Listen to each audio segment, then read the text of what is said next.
Why did no one in the bar notice the way her eyes kept drifting toward the cracked mirror? Why did everyone see only a tired woman with a camera and not the truth she carried beneath her calm, quiet surface? She sat alone, elbows resting lightly on the sticky counter, letting the lukewarm beer warm her fingertips. The bar smelled of dust, diesel fumes, and the slow exhaustion of people who had learned to mind their own business. It was the kind of place where secrets came to hide, the kind of place where a single wrong look could unravel everything. Maya Reeves didn't give wrong looks. She gave forgettable ones. Soft, harmless, vaguely weary, exactly what people expected from a slender American journalist wandering a border town with a dented camera and too many questions. But inside her chest, her heartbeat was a steady rhythm of calculation. 3 days in hostile territory, 6 hours left before her extraction window closed, and somewhere in this town, a man waited, a captured intelligence officer whose mind carried information that could save thousands. Somewhere, someone was watching her. She felt it in her spine before she saw it in the mirror. She breathed slowly, forcing herself not to react. Don't stiffen, don't turn, don't let them see the shift. Perception. Colonel Tangestal's voice echoed from years ago, sharp as gravel. Your greatest weapon isn't your firearm.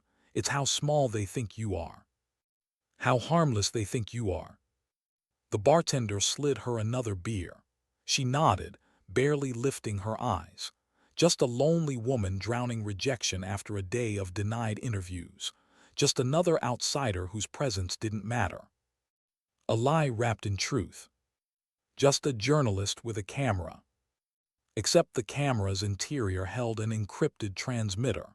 3 rapid clicks would call in her extraction team. She prayed she wouldn't need it early. The door creaked open behind her and heat spilled in like a punch.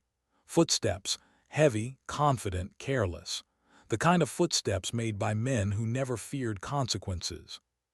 She didn't turn. She watched their reflection instead. 4 of them, mismatched military gear, Russian-made sidearms, boots scuffed from patrols, one with a radio clipped to his belt, tuned to a frequency she recognized from the briefing. Local militia. Notorious, unpredictable, territorial. Her pulse stayed steady. She breathed in through her nose, letting their approach fall into slow motion, their formation, their confidence, their mistake. They spotted her instantly. Of course they did. An American woman alone in a border bar was a flashing beacon. She let her shoulders sag, playing the part, someone who didn't realize danger until it pressed its shadow over her beer. American, the tallest man said, not a greeting, a verdict. She blinked up with wide, uncertain eyes. I'm just a journalist. Her voice trembled, perfectly measured fear. He stepped closer, too close. His fingers landed on her shoulder, hard, controlling, a test. Behind her ribs, her real self stayed cold and distant. I don't think so, he muttered. The others spread out around her, cutting off escape routes, hemming her in without seeming to. The patrons vanished like smoke. The bartender slipped into a back room. Even the music dulled under the weight of tension. One man reached for his weapon when she moved toward her bag. Don't move, he barked. Don't think you'll escape. She froze. Not because of fear, because timing mattered more than breath. Please, she whispered. I'm only doing a story on border communities. I have credentials, my embassy. A knife pressed into her lower back, sharp, controlled, someone who'd done this before. Her throat tightened, acting not fear, and her eyes pricked with tears. Inside her mind. 4 inside. One knife at her back. A leader in front. Weapons drawn. Patrons gone. Exit 8 meters away. Secondary exit probable behind the kitchen. But then another detail flickered in the mirror. Outside, beside a jeep smeared with mud, a 5th man waited, watching the door, scanning the street. 5 hostiles. Her mission twisted into something more dangerous. Still, she played small, played fragile, played exactly what they expected. The leader yanked her off the stool, dragging her toward the door. "Outside," he ordered. She stumbled intentionally, a shift of weight, a chance to feel the contour of something hard in his breast pocket, a rectangle, smooth edges, not a phone. A flash drive. Her stomach tightened, so the intel briefing had been right. They were hunting American assets, hunting her. They shoved her into the sunlight.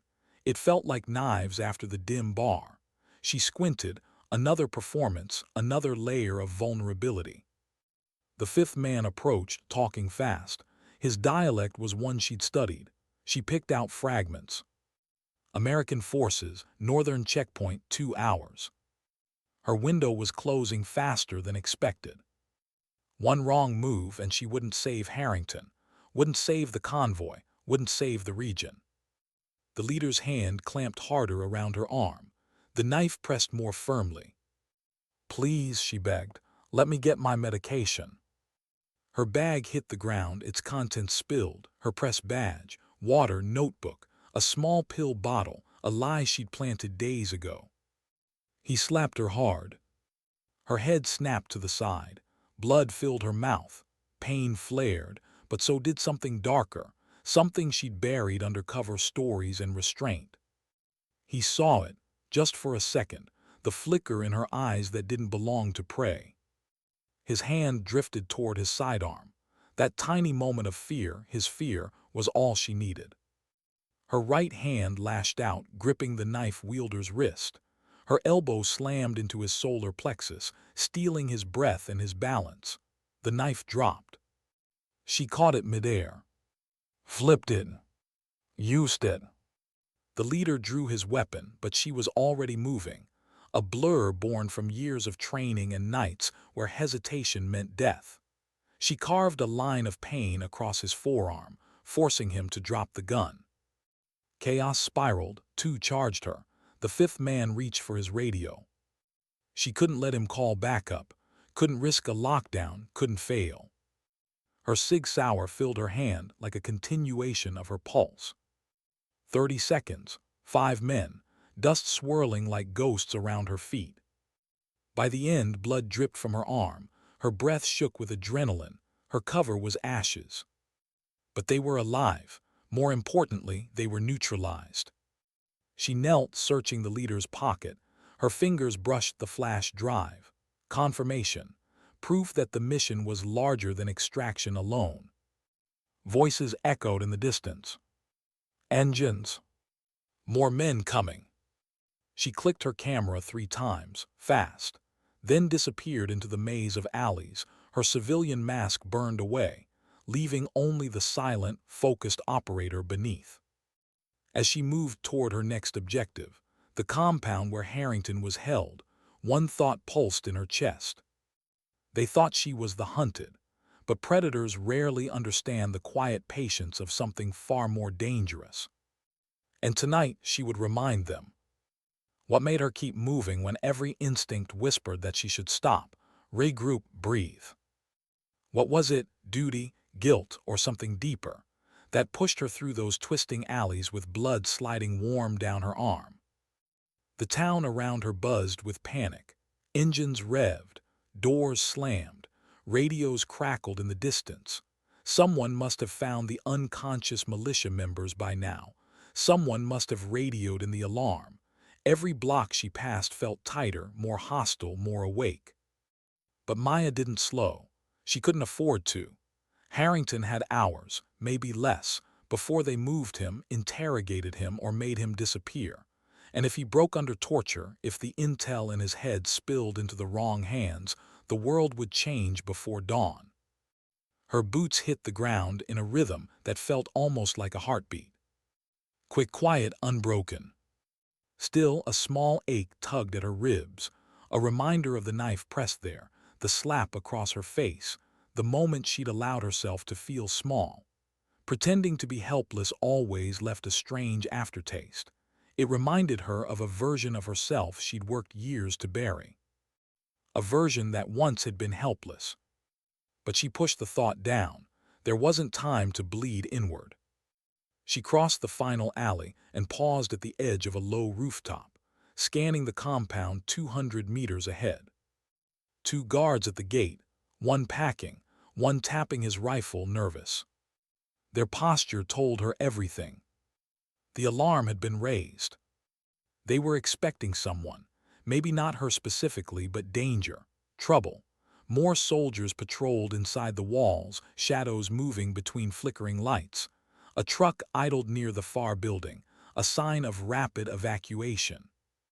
They might move Harrington any minute. Her breath caught, not in fear but in focus. You don't get the luxury of hesitation. Colonel Hayes' voice again, steady, crisp, a voice that had molded her. And yet beneath that discipline something else flickered, something quieter. She hated that she felt it now when she needed clarity most. Was she worried for Harrington or for herself? She shook the thought free and slid down the rooftop's far side, landing silently in the dust. She didn't go for stealth. She didn't weave through shadows. Instead, she walked straight toward the gate. Boldness sometimes made you invisible. The guards stiffened, shouting. She slowed her steps, lifting her hands, calling out in their language that she had urgent information for their commander. Her voice cracked in the perfect place, urgent, scared, convincing. Their confusion lasted half a heartbeat. Half a heartbeat was all she needed. In another blink, both men lay unconscious beside the gate, alive but out cold. Not because she feared killing. She had done it before. She would again if the mission demanded it. But tonight there was a strange softness inside her chest, a choice she didn't fully understand. Maybe she just didn't want more blood on her hands than necessary. Or maybe she was tired, tired of missions where the world only moved from violence to more violence. Inside the compound, she moved like a shadow, not a ghost. Ghosts were weightless. She felt the weight of everything. A guard rounded a corner. She pressed him into silence. Another tried to radio. She disabled him with a precise strike. Her lip still stung from the slap. Her arm throbbed from a grazing bullet. Sweat pooled at the base of her neck. She kept moving. Down the stairs, into the basement, toward a door reinforced with steel. She heard breathing behind it, shaky, shallow, desperate. She picked the lock. The door creaked open. Captain James Harrington sat slumped against the wall, wrists raw from restraints, face pale, eyes sunken but alert. He looked up, blinking hard as if he didn't believe what he saw. "Commander Reeves," his voice cracked. They said no one was coming. Her throat tightened, unexpectedly. Hope could be so cruel sometimes, especially when spoken by someone who hadn't felt it in days. She knelt beside him, cutting the restraints. "They were wrong," she said quietly. "Can you walk?" His nod was small but determined. "I'll manage." When she helped him to his feet, she felt how close he was to collapsing. The weight of another human being, another life, another responsibility. His voice was barely a whisper. "The intel, it's in a flash drive, if they get it again. It's already secured." She steadied him. "Let's move." Getting out wasn't smooth. The compound's tension had grown, something had alerted them. Footsteps pounded overhead. Shouts rose. A siren wailed, a low, rumbling sound that made Harrington flinch. She pulled him against the wall, shielding him from flashlight beams slicing through the stairwell. He trembled, weak, scared, ashamed of both. Maya didn't resent it. She remembered her own tremble once, years ago, in training, when she'd been pushed so far past her breaking point she'd thought her bones were shaking. Fear wasn't weakness. Sometimes it was the only honest thing left in a person. But Harrington didn't know that. He whispered, "I'm slowing you down." She looked at him, really looked at him. "No," she said, "you're the mission." The siren cut off abruptly, followed by rotor blades in the distance. Extraction. She felt a wave of relief, so strong it almost knocked her off balance. Together they moved across the yard, weaving through shadows. Maya fired a precise burst at a spotlight, plunging them into darkness. Harrington stumbled and she caught him. She wanted to tell him it was okay to lean on her, that no one carried everything alone, not even her. But she didn't. She just carried him. The helicopter appeared like a ghost above the compound wall, descending only long enough to send wind and dust swirling around them. A rope ladder dropped. The crew shouted over the blades. Maya pushed Harrington upward first. His arms shook, but he climbed. She waited until he was clear. Then she grabbed the ladder, just as a voice behind her roared her name. She didn't turn, didn't look back, didn't give the world another piece of her fear. She climbed into the night sky. Only when the compound shrank beneath them did she breathe again. Not a sigh of victory, something heavier, softer, almost mournful. Another mission accomplished. Another mission that would never be named. She leaned back against the helicopter's interior wall, closing her eyes for a moment longer than she meant to. Harrington watched her, gratitude shining through exhaustion. She didn't look at him. She couldn't, because success shouldn't have felt so much like sadness. Far below, the town lights flickered like tiny wounds in the night. And inside her chest, a question slowly surfaced, one she had no answer for yet. When did saving people start feeling like losing pieces of herself? Why did the silence inside the helicopter feel heavier than the firefight she'd just escaped? Why did her chest tighten, not with fear, not with exhaustion, but with something she didn't want to name? The rotor blades thumped above them, steady and reassuring, but Maya couldn't shake the weight pressing behind her ribs. Harrington sat across from her, wrapped in a thermal blanket, eyes closed. Not asleep, just breathing, steadying himself. Processing. She understood that look. That slow return to being human again. But she couldn't slow down with him. Not yet. Lieutenant Susan Cuddy leaned over from the cockpit. "Commander Reeves, the flash drive, you have it." Maya nodded, tapping her vest pocket. Secured. Cuddy's shoulders dropped in visible relief before she turned back to the controls. That reaction, relief masked inside professionalism, was a familiar sight. Her teammates trusted her. They depended on her. They always had. And that responsibility, heavy as it was, steadied her. The helicopter banked west, away from the border. Harrington flinched at the sudden shift, gripping the seat. His knuckles whitened. He looked up at her, embarrassed by how shaken he seemed. "You saved my life," he said quietly. She shook her head. "You saved the convoy with the information you held. I just kept you breathing long enough to pass it on."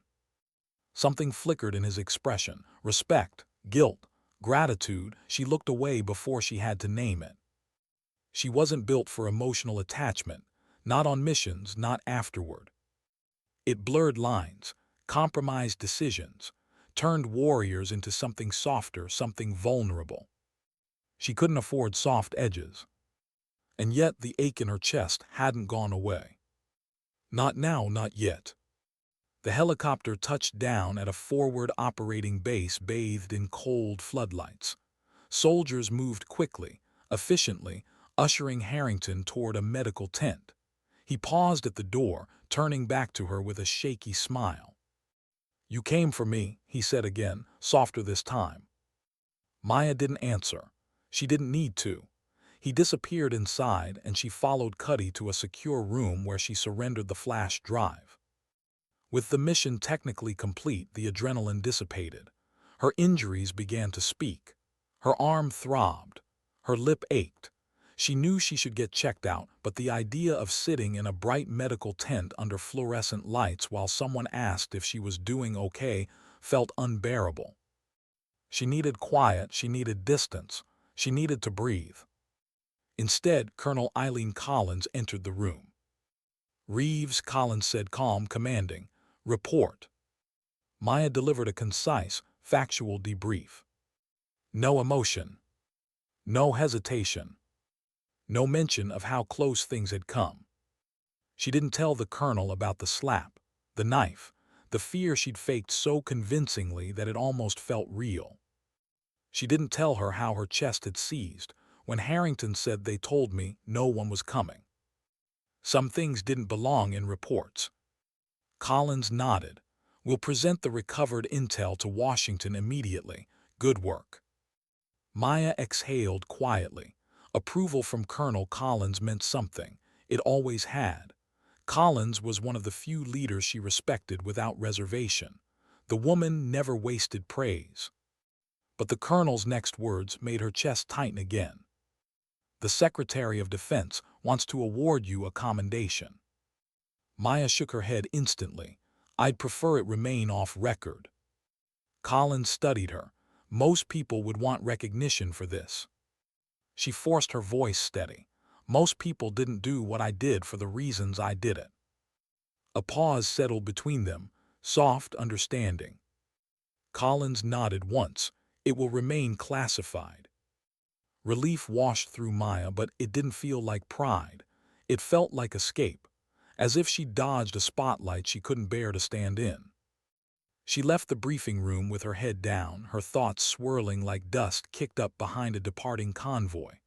The night air outside was cool, almost gentle. The base hummed with activity, vehicles, voices, radios, but she felt strangely apart from all of it. Like she always did after missions.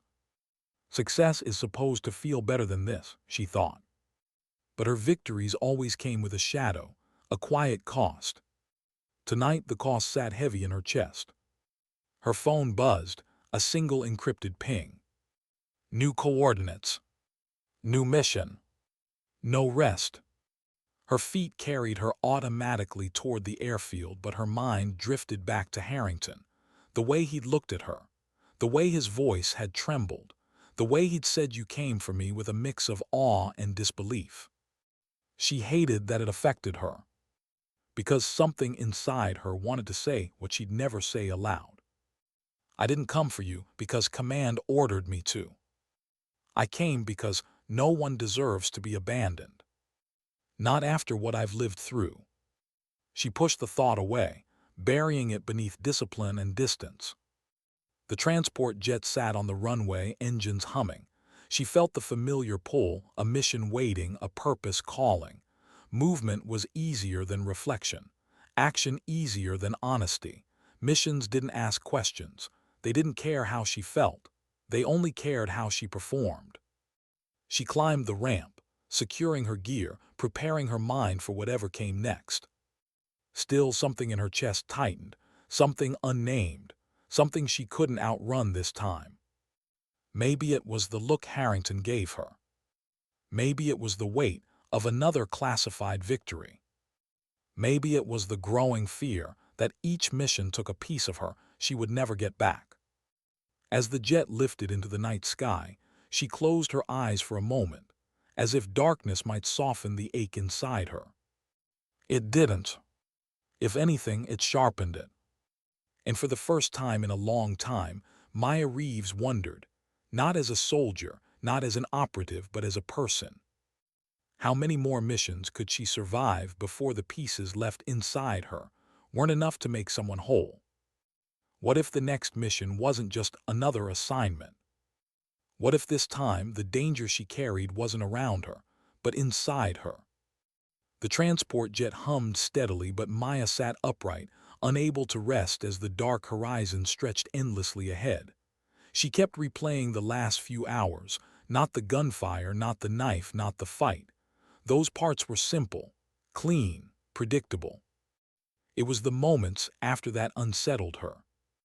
Harrington's voice lingering in her mind. The colonel's praise feeling heavier than the injuries she ignored. The quiet ache that refused to loosen its grip. She wasn't used to emotional residue. She wasn't built for it. But something was shifting, and she felt it like a crack beneath her armor, small, almost invisible, but growing. When the jet touched down on a temporary landing strip carved into the desert, Maya forced herself into motion. Movement was safer than thought, orders steadier than feelings. A waiting Humvee rumbled toward her. A young corporal jumped out, saluting quickly.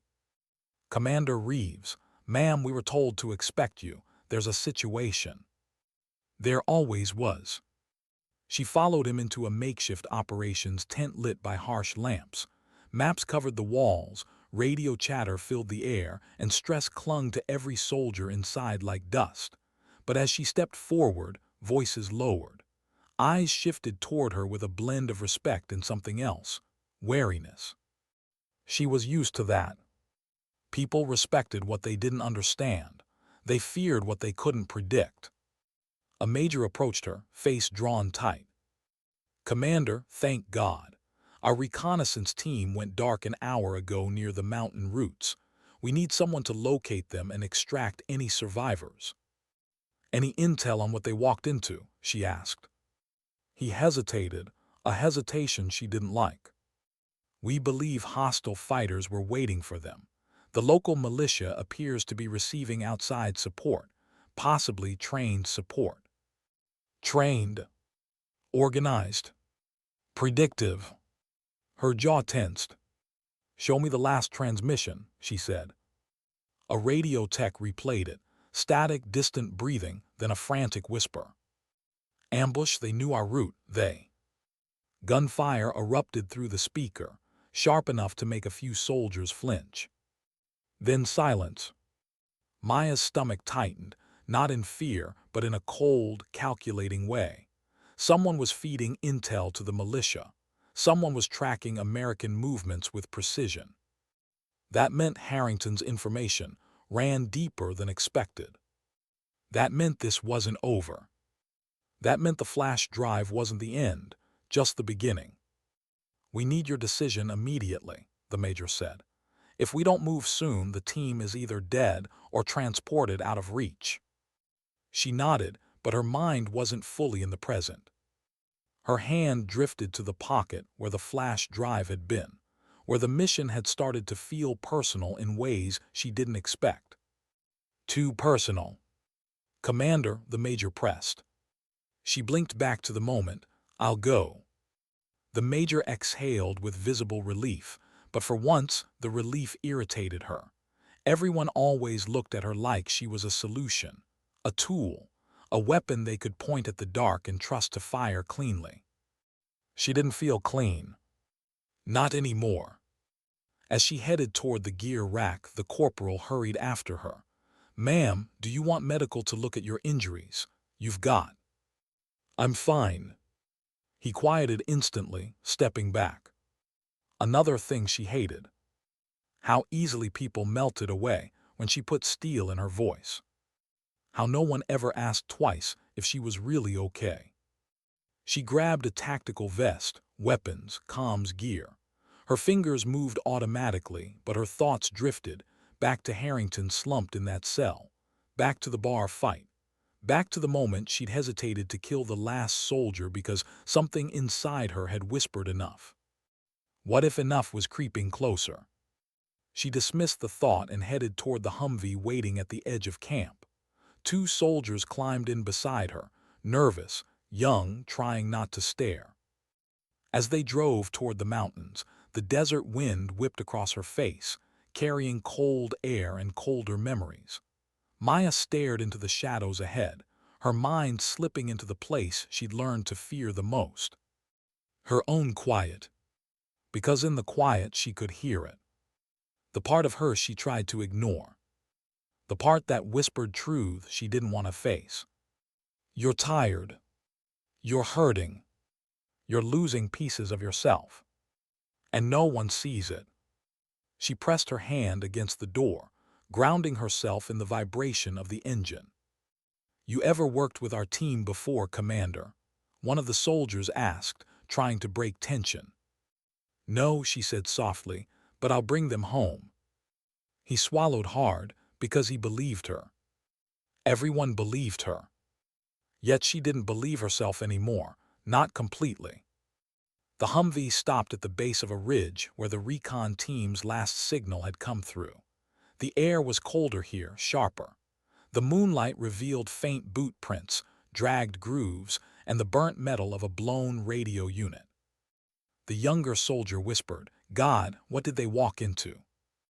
Maya knelt, touching the ground. The prints were recent, hours old. The drag marks were heavy. Someone had been injured, maybe alive, maybe not. A pang, unexpected and unwelcome, hit her chest. She stood slowly. "Stay here, both of you." "But ma'am." "That's in order." Her tone left no room for argument. They nodded, fear and respect tangled together. She moved alone into the darkness, climbing the ridge with silent steps. Every crunch of gravel under her boots echoed the pounding in her chest. Every shadow reminded her of the bar, the compound, the flash drive, and the truth she refused to accept. Up ahead she saw movement, faint, flickering, a flashlight shaking in an unsteady hand. Survivors. She approached slowly, ready for anything. A soldier lay half-conscious beside a boulder, blood staining his sleeve. When he saw her silhouette, his fear transformed into something like relief and disbelief. "Commander Reeves," he gasped. They said command didn't have anyone else to send." Her breath stalled. That sentence again. That same echo. They said no one was coming. It hit her harder than she expected, harder than she wanted it to. She knelt beside him and checked his pulse, weak but steady. "I'm here," she said softly. "You're not alone." He nodded shakily, tears in his eyes, raw emotion she wasn't equipped to handle, emotion she didn't have a place to store. She wrapped his arm, steadied his breathing, then looked up at the dark ridge beyond him. There were more. She could feel it, hear it, sense the heavy silence. As she prepared to climb deeper into danger, that ache in her chest pulsed again, sharp, insistent, unrelenting. And for the first time in her career, Maya Reeves wondered if she was saving these men, or trying to save some part of herself she feared was slipping away with every mission.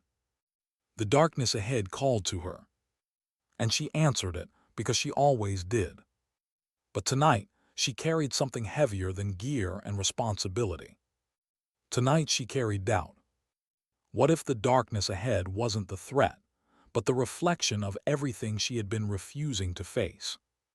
What if this mission wasn't about saving a recon team, but confronting a truth she'd buried under years of discipline and duty?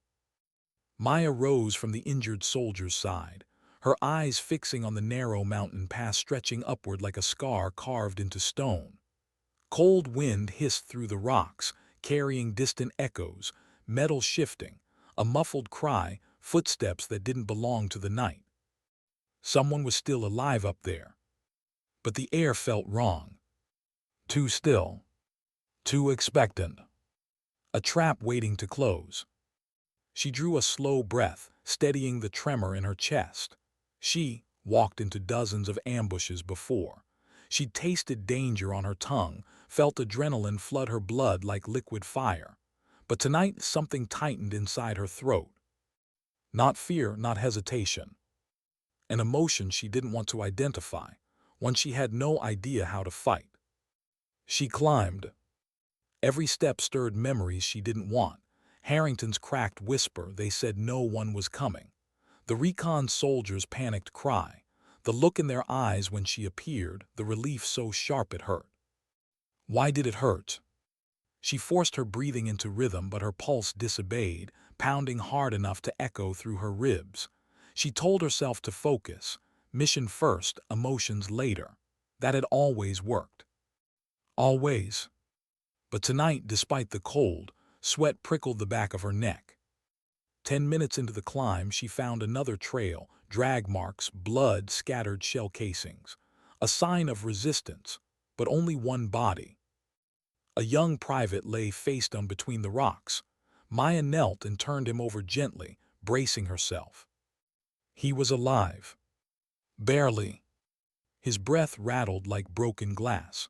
When his eyes fluttered open, they widened at the sight of her face. It's you," he whispered. "I heard stories about you." She stiffened. Stories. Rumors. Legends whispered in barracks about a woman who did the impossible. A ghost with a human heartbeat. a shadow that saved people who should have died. She hated those stories. They stripped away the truth, how every mission carved new scars into her, how every choice carried weight she couldn't put down, how every successful extraction took something from her she would never get back. "You're safe now," she said, voice steady. He shook his head weakly. "No, no, we're not. They're still out there. They have Sergeant Mills and Alvarez." "How many hostiles?" she asked. His breath hitched. "Too many." That answer didn't frighten her, but the look in his eyes did. A look she recognized, one she'd seen on soldiers in distant corners of the world, one she'd once seen in a mirror, years ago, after a mission that had changed her in ways she didn't talk about. Hopelessness. She closed her hand gently around his shoulder. "Stay with me. I'll get them, I promise." He blinked back, tears real, raw, unguarded. "Why do you always come? Why is it always you?"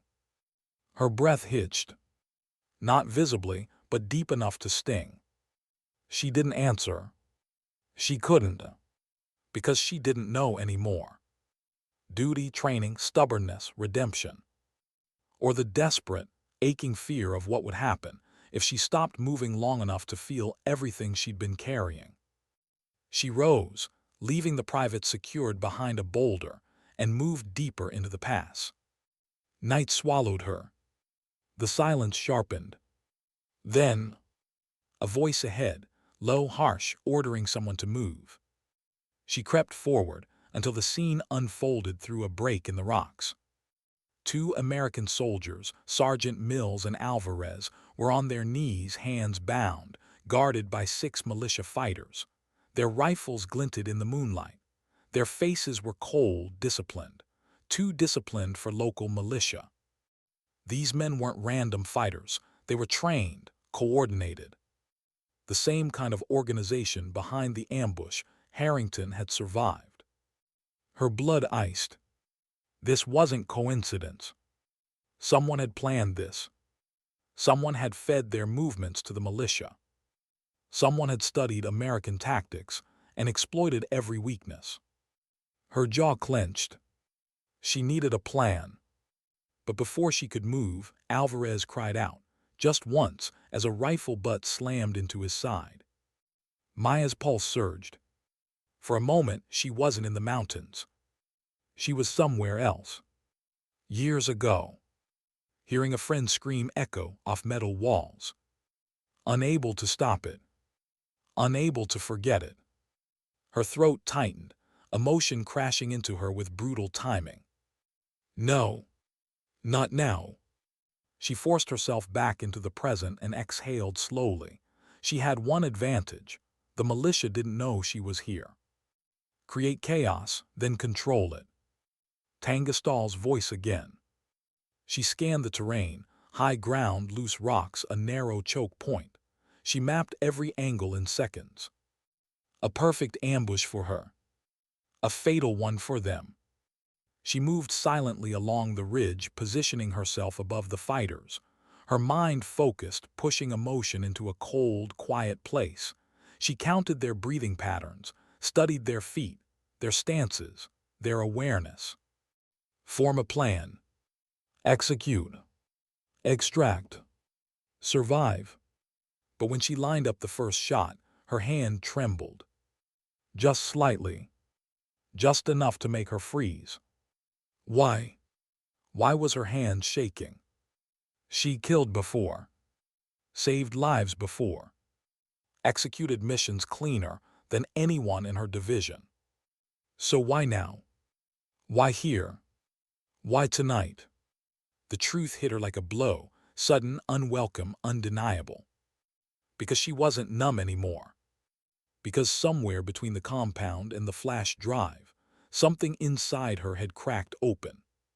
She swallowed hard, forcing control back into her fingers. The world narrowed. She exhaled once, slow and silent. Then she moved. A single suppressed shot cracked through the night, dropping the first fighter. The second lunged for his radio.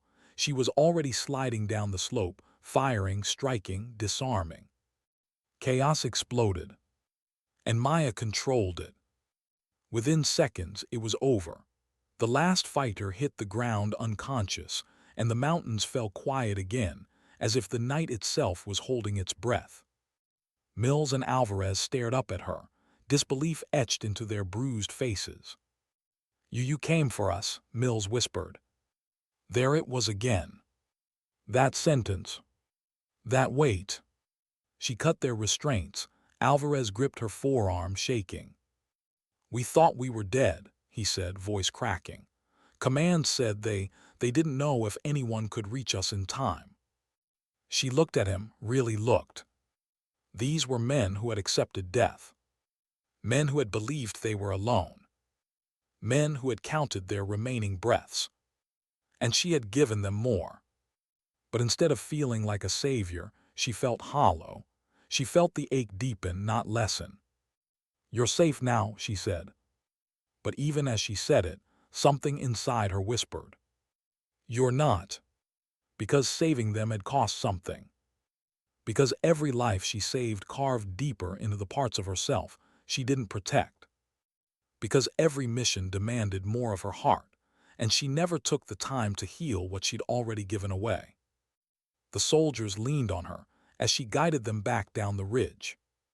Behind them, the silence of the mountains felt heavy, like the darkness wasn't finished with her yet. Like it knew the truth she was trying not to face, and would not let her walk away without confronting it. What if the hardest battles weren't fought in deserts or mountains, but in the quiet places inside her, where no one could see the wounds? What if tonight, the night she saved everyone else, was the night she realized she didn't know how to save herself?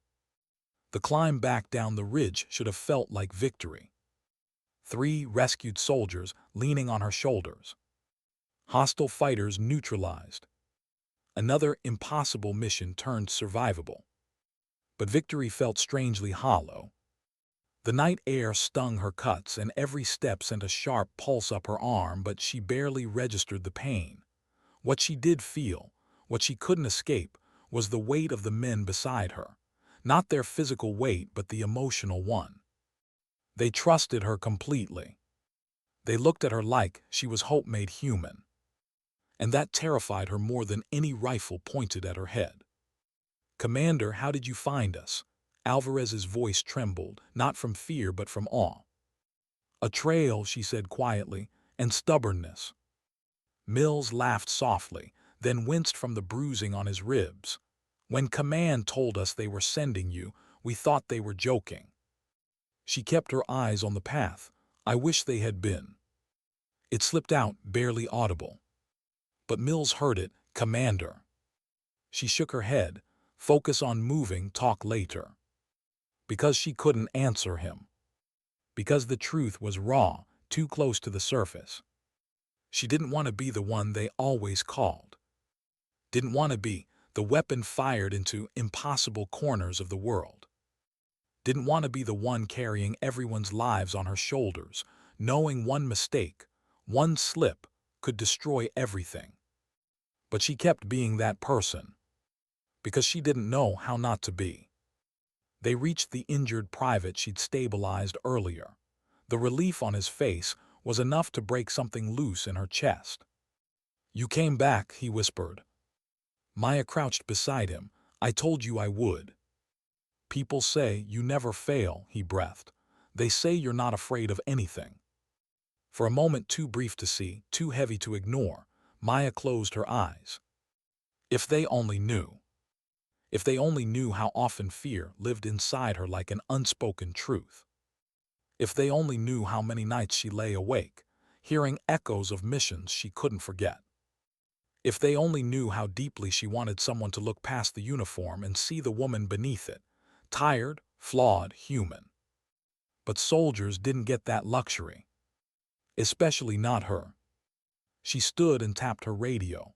"Cuddy, we have 4 survivors. We need extraction at grid." "We see you," Cuddy's voice replied, calm through static. "Chopper inbound." The sound of approaching rotor blades carved through the quiet. The soldiers sagged in relief, but Maya felt the opposite. her spine tightening, her chest constricting. Extraction meant debriefs. Debriefs meant more missions. More missions meant less time to understand the ache growing inside her like a bruise with no visible wound. The helicopter descended, kicking up sand around them. Maya loaded the soldiers one by one. When the last man climbed aboard, Cuddy leaned out, calling over the roar. "Reeves, get in." Maya hesitated. Just for a heartbeat. Just long enough for Cuddy's expression to shift. "Commander," she called again. Maya stepped forward, grabbed the helicopter's rail, and pulled herself inside. The moment she sat down, the men looked at her, not like a teammate but like the reason they were breathing. "Thank you," Mills said quietly. "You saved us," Alvarez added. "Why do you always come for people like us?" the private whispered. Their gratitude should have filled her with pride. Instead, it hollowed her out. Because she didn't have an answer. Not one she understood. Not one she liked. The helicopter lifted into the night sky, dust swirling beneath them. The rescued soldiers leaned back, exhaustion pulling them toward sleep. But Maya remained upright, staring at the desert shrinking below. Cuddy shifted into the back cabin and sat beside her. "You're bleeding," she said. "I've had worse." "That's not what I mean." Cuddy's voice softened. "Reeves, you look exhausted." Maya didn't respond. She kept her eyes on the horizon. Cuddy tried again. "When's the last time you took a break?" "I don't need a break." "Everyone needs a break." Maya's jaw clenched, but Cuddy wasn't finished. "Even you." Silence. Long, heavy. Maya finally exhaled, quiet, controlled, but trembling at the edges. "If I stop," she whispered, "I don't know what will happen." Cuddy's expression folded into something like empathy. "What do you mean?"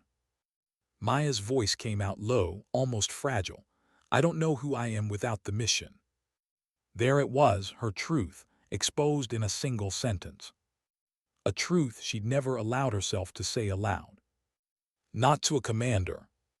Not to a teammate. Not even to herself. The desert stretched below them like an endless, empty memory. Cuddy touched her shoulder gently, an anchor in the storm. "You're human, Maya, that's who you are." But Maya shook her head. "Humans break, humans hesitate, humans fall apart." "And you think you do." Maya didn't speak. Because for the first time, she didn't know the answer. The helicopter landed at base. Medics rushed forward. The rescued soldiers were carried off, murmuring thank yous and blessings she didn't know how to receive. When she stepped down from the chopper, the night felt too heavy. Too quiet. Too honest. Colonel Collins waited by the hangar, arms crossed. "Reeves," she said, "walk with me." Maya followed in silence as Collins led her down a dim corridor. Finally, the colonel stopped and faced her. "You did well," Collins said, "but I'm asking you something as your commanding officer and as someone who respects you." Maya braced herself. "Are you okay?" The question didn't sound like pity. It sounded like concern. Real, measured concern. And that made it harder to answer. "I'm fine," Maya said automatically. Collins didn't buy it. "You are one of the most capable operatives we have, but capability isn't immunity. If you're burning out, I need to know." Burning out. The words hit harder than any bullet. Maya swallowed. "I don't burn out." But she heard the lie in her own voice. Heard the exhaustion layered beneath it. Heard the fear she hadn't meant to reveal. Collins stepped closer. "You don't have to carry the world on your own," she said quietly. Maya felt her throat tighten. "Someone has to." "And what happens," Collins asked, "when that someone finally falls?" The question hung between them. Heavy. Dangerous. True. Maya's voice cracked, not with weakness but with honesty. "I don't know," she whispered. "I'm afraid to find out." For a moment, Colin's gaze softened. "We'll figure it out," she said, "but not tonight. Go rest." Rest. It sounded simple. Human. Terrifying. Maya nodded slowly and turned toward her quarters. The base lights flickered across her face, catching every bruise, every tear she refused to let fall, every fracture in the armor she had worn for years. When she finally reached the door to her room, she hesitated. She wasn't used to quiet. She wasn't used to stillness. She wasn't used to hearing her own heart, without gunfire drowning it out. She sat on the edge of the bed, elbows on her knees, and closed her eyes. And in the dark, she let one truth finally settle, not as a burden, but as a beginning. Sometimes strength isn't the refusal to break. Sometimes strength is allowing yourself to feel the cracks. And sometimes dignity doesn't speak. It simply acts, quietly, painfully, bravely, until the world learns that even the strongest warriors are human too.